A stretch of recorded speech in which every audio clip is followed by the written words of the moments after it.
Saya akan menemui orang yang pernah terlibat dan menjadi anggota NII pimpinan Panji Gumilang, termasuk seperti apa cerita di dalamnya, cerita mengenai penggalangan dana untuk program-program yang ada di NII. Kita temukan faktanya.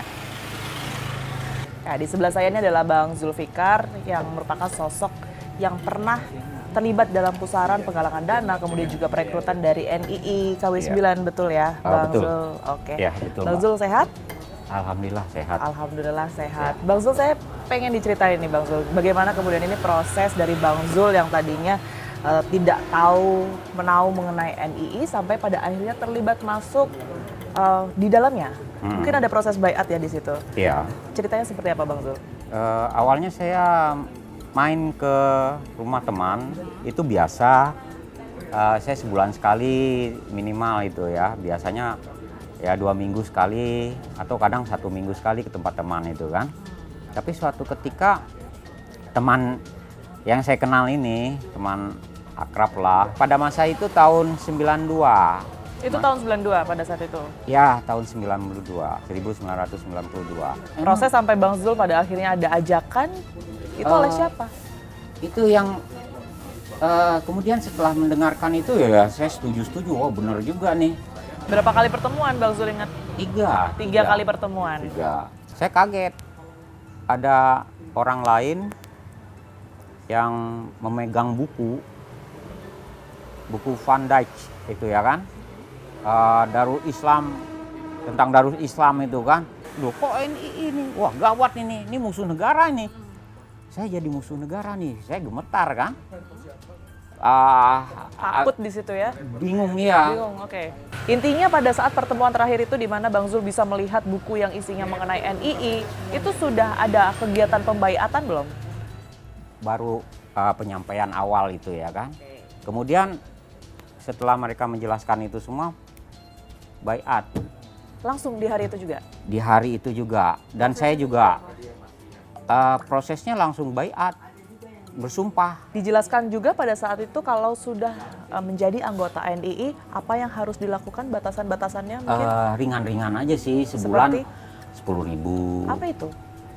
Namanya infak. Itu berjalan berapa lama Bang Zul bergabung dengan NII? Awal, kalau secara keseluruhannya sih, saya awal masuk dari 92, berakhir 96.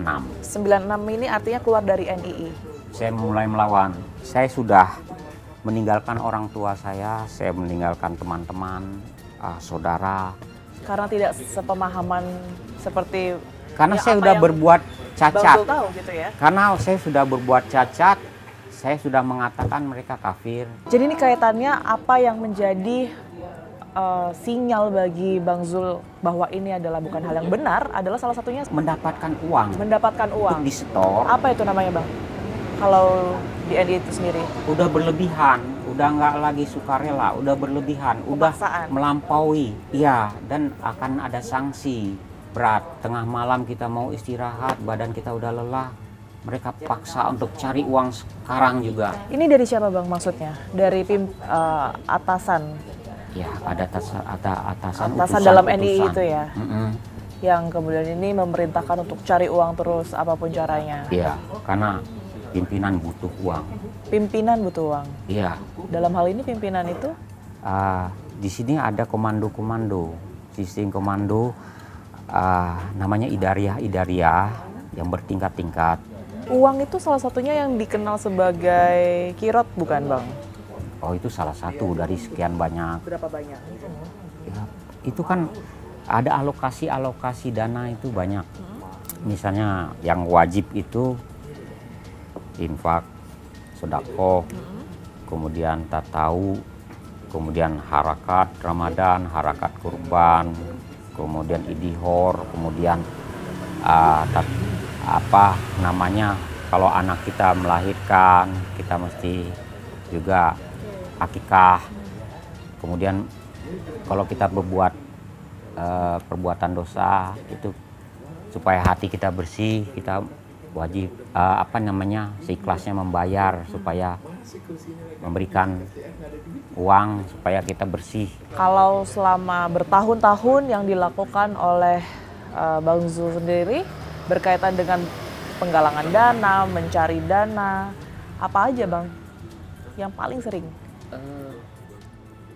Dari umat itu yang sudah kita bawa masuk, kita tilawah itu namanya ya, kemudian musahadah itu, kemudian hijrah itu udah kemari ya kan, itu mereka menyetor uang, makin kita banyak merekrut jamaah, makin banyak kita dapat uang terkumpul, makin banyak kita store ke sana kan.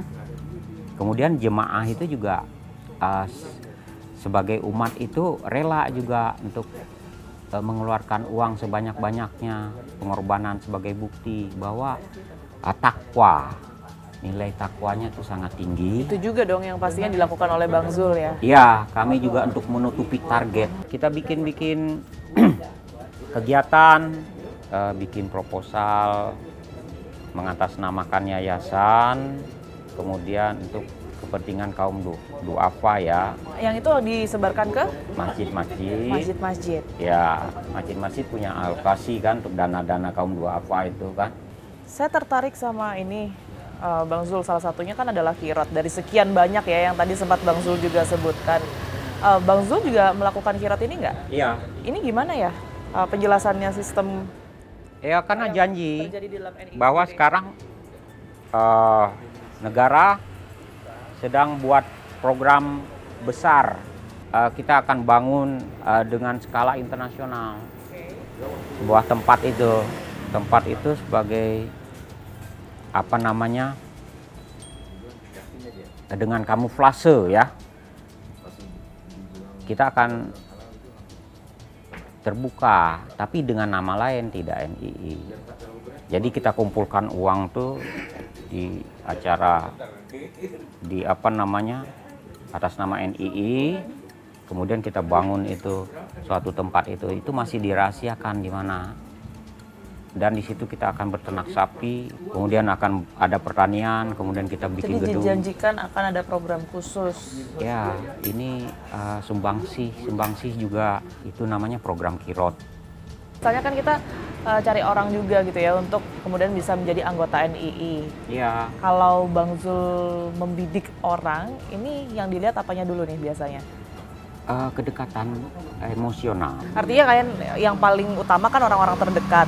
Tapi kalau kita lihat nih secara keseluruhan, misalnya kita dari suatu tempat ramai, kira-kira kelihatan nggak sih mana yang gampang untuk direkrut, mana yang gampang untuk diajakin? Tapi kebanyakan itu yang mudah itu, yang kami rekrut itu 75% itu kaum hawa, kaum wanita. Justru lebih banyak wanita. Sangat banyak wanita. Karena mudah, karena mereka itu menggunakan apa ya, hati ya.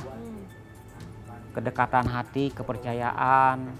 Kita tahu Bang, sekarang yang lagi ramai ini kan berkaitan dengan NII juga ya. Salah satu pondok pesantren di Indonesia, Pondok Pesantren Al Zaitun ini ada kaitannya dengan NII. Itu Iya. baru dugaan. Kalau nama Panji Gumilang sempat disinggung nggak? Namanya paling Abu Toto. Abu Toto tapi sering dengar. Ya, sering dengar Abu Toto. Ya itu berdiri pesantren megah se-Asia Tenggara, kemudian orang-orang pada bicara itu dia orangnya. Saya kenal, dia dekat. Komunikasi tapi belum pernah karena namanya pun juga nggak sering terdengar ya Bang ya. Kalau pada saat dulu masih aktif sebagai anggota NII. Karena emang lapisannya itu mereka itu aparat paling tinggi, tingkat menteri. Iya, kalau si Panji ini kan imam.